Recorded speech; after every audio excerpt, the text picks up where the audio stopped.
welcome to your Hometown Solutions. I'm your host, Jean Newell with Waterview Realty. And in the studios with me today is my co-host, Jonathan Lack. Hello, Jonathan. Hello, Jean. Thanks for having me back. Boy, do we have a great show. And we're going to be talking about home safety. You know, we always talk about something to do with your home and real estate. Let's just give them our little slogan, Jonathan. We cover everything from foreclosures to Feng Shui. And in the studios with me today, I have two handsome gentlemen, Alan Clark and Alex. And pronounce your last name, Alex? Candalerio. Candalerio. Sounds like candelabro. Is that a derivative of candelabra, or what do you know? Sure, that works. It's actually it's Spanish for candle maker, I assume. Oh, candle maker. Okay, sure. And they are with the Cocoa Fire Department, and they're in uniform, ladies. And we do have photos available. That's a fire. Do you have a firefighter's calendar? No, we do not actually, but that's a good idea. We'll definitely keep that in mind for y'all. There you go. We're always looking for the firefighters' calendars. We have something special to announce, and then we're going to get into fire safety and some great tips for you as a homeowner. But let's talk about the event coming up on September the 9th. It's called the Memorial Stair Climb event. Alex, tell us a little bit about that event and what it's involved. Okay. The event, we wanted to pay tribute to the fallen firefighters from September 11th who climbed the World Trade Center towers to attempt to rescue as many people as they could. This idea was kind of Alan's brainchild about a year and a half ago, and he came to me and some of the firefighters, and we wanted to pay tribute kind of on our own, do a stair climb of our own to pay tribute to them. But then we decided that this is something that all the citizens should share in too, because we all felt that tragedy that day. Mm-hmm. So we kind of came up with this event. Last year we ran it for the very first time, and we had about 500 citizens come out and join us and essentially climb those flights to pay tribute to those fallen firefighters with us. So in the event, you actually climb 110 stairs. Is that correct? That's the goal. Obviously, certain people can't climb quite that far, but certainly come out and give your best attempt, and everybody's welcome, regardless of level of fitness or anything like that. It's kind of like a 5K or running a marathon or something. It's a personal fitness goal that's totally unique to this area. We're the only people that do it. And where's it going to be held? It's at Cocoa High School's football stadium.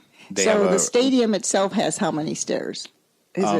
Because you go 10 times. You go through the stadium 10 times. Each time through the bleachers, there's a certain track you follow. I see. That we have mapped out with some arrows on the ground and everything like that. Each time through is 10 flights of stairs. And then you start back at the beginning of the bleachers and you go through again. Right. And that is really, people don't realize that the firefighters on 9/11 had to make that trek up. There's no elevators, because that's another tip. If there's a fire in a high-rise or anywhere that has an elevator, you never want to get in the elevator. Right, and for them, the elevators weren't working, even if they decided to take the elevators because of the damage to the building. One question we had from one of our call-in people actually listening to the show already is, during this run, does anybody carry anything? Is it any rucksacks or anything like that? So the firefighters themselves are going to be in full bunker gear with air packs on. Wow. Those are the funny tanks you see on our backs. And the whole outfit weighs about 40 to 60 pounds. Really? Mm-hmm. So they'll be doing, ideally, the 110 flights and 40 to 60 pounds. Correct. Correct. And then a lot of the citizens that come out choose to wear a weighted vest or a big backpack or something, just to make it a little more challenging for them and to try to simulate the idea of wearing firefighter gear. Do you have any idea, you had said like a 5K, but any idea what the distance actually is? Obviously it's stairs, so it's a different animal entirely, but it's 2,200 steps up. 2,200 steps. Wow. So if you think about your house, that's usually 14 steps or so. If you think about a high-rise building, usually it's 20 steps per floor. So we're doing 2,200 steps. I'm imagining some things from my youth that I don't know that I'd want to try right now, but back in law school, I used to run the stairs at the swamp at the University of Florida, but not 10 times around. If I got around once, I was happy, and rarely did that. And then also I had a friend who lived on very silly thing. They lived on the 14th floor, but it was really the 13th floor because we don't have 13th floors. Right. And I used to always, when I'd go visit, I'd always go up the stairs. But again, that was 14 or 13 flights, not 110. So that's an impressive event. That's great. You find many people finish. I mean, of the 500 who appeared last year, a huge portion of them were able to finish. That's excellent. Just the race day kind of adrenaline made people go a lot farther than they expected to go. And, of course, we obviously had a lot of really fit people there in the first place. Is that a fundraiser? Is there a charge to get in? There's no charge to get in, but we are taking donations. We're selling food, and we're selling primarily T-shirts. We have event T-shirts that we'll be out there selling. We have their commemorative stair climb shirts, and then we're going to be selling October breast cancer awareness shirts. That's how we make the bulk of our money. The shirts are $15 a piece. Well, that's great to know, because our listeners always say, "How do we get involved? What can we do?" And we always direct them to either a website or tell them, support your community, volunteers and service people in doing all these different dangerous jobs. We always thank our service people, but we should be thanking our police and fire department every time we see them, because you do outstanding work. Tell us a little bit about how they could find out a little bit more about this event, or your website or a phone number. So we have pretty much three methods. We have a website, and the website is coco911climb.weebly, and that's WEEBLY.com. And that's where you can find a ton of information about our stair climb, and as well as register for the stair climb. Okay. And we have a Facebook page. We have two Facebook pages, actually. One is called Cocoa Fire Department Unofficial. And if you just type that in your Facebook search, it'll come up. And we're always posting new content on there. And then there's a page devoted specifically to the stair climb, and it's called Coco FD 911 Stair Climb, or 911 Stair Climb.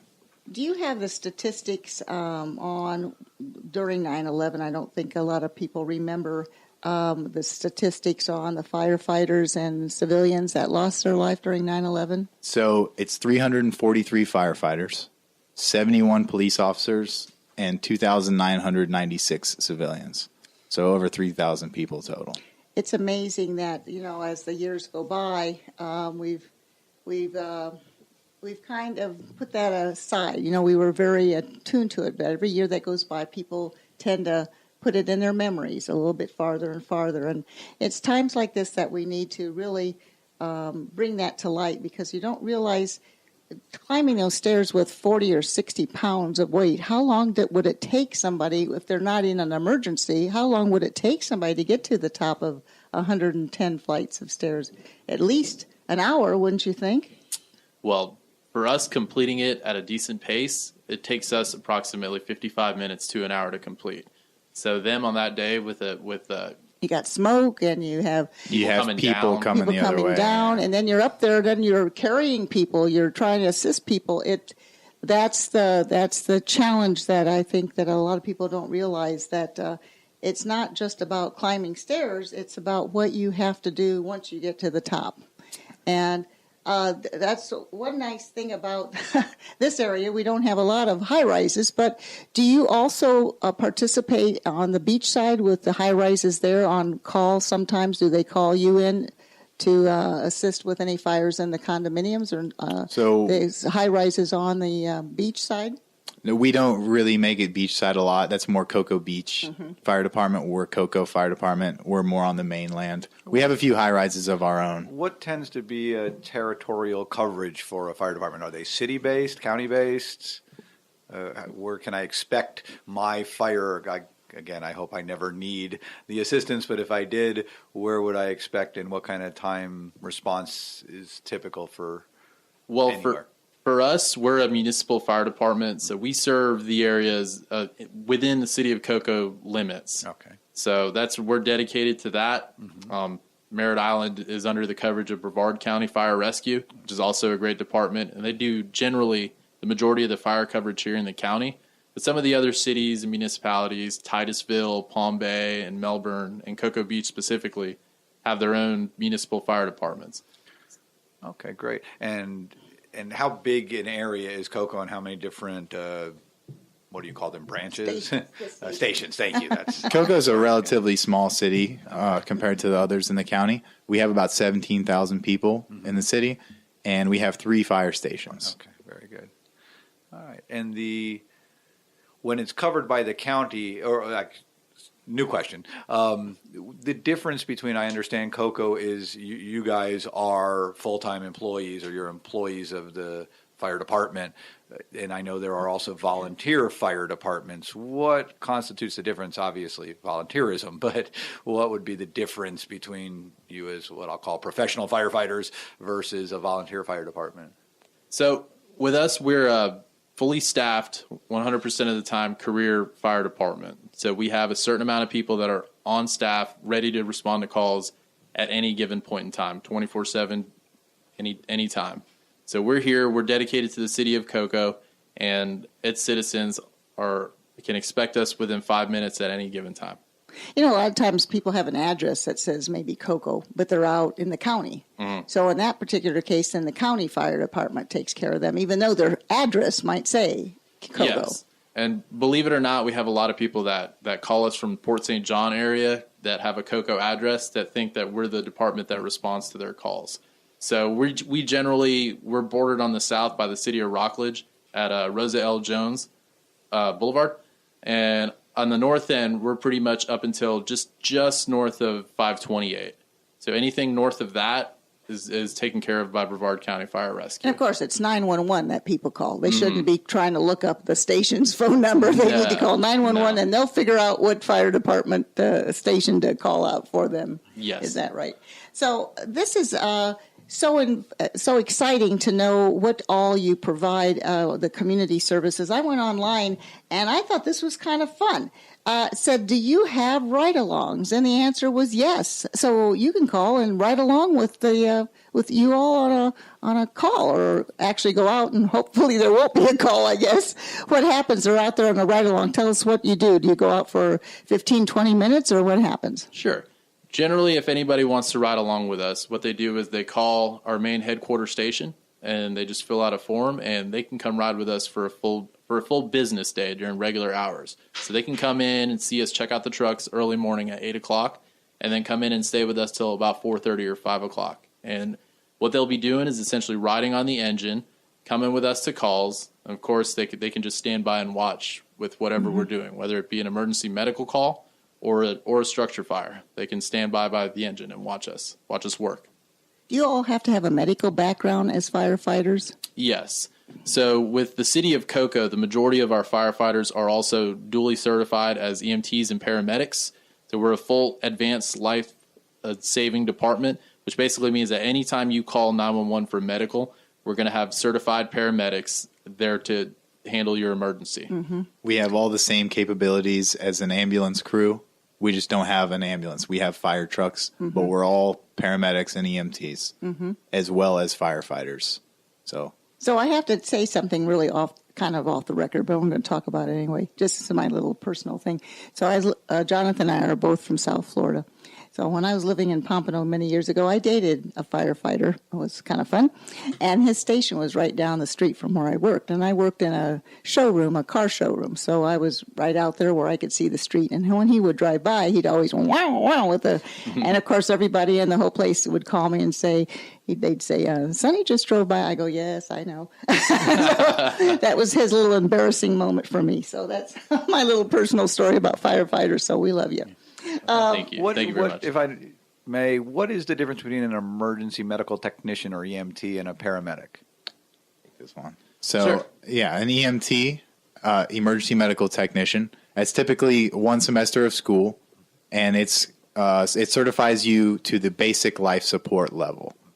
And when you become a paramedic, that's a whole nother year to a year and a half of schooling beyond EMT school, where you're trained in advanced life support. So you get cardiology, IVs, medications, all these things. So a lot of the things that you see done in the hospital, maybe on TV or in real life, we're actually doing out in the field in some crazy conditions. It's always very impressive to me. I am very much not a medical person. It's definitely not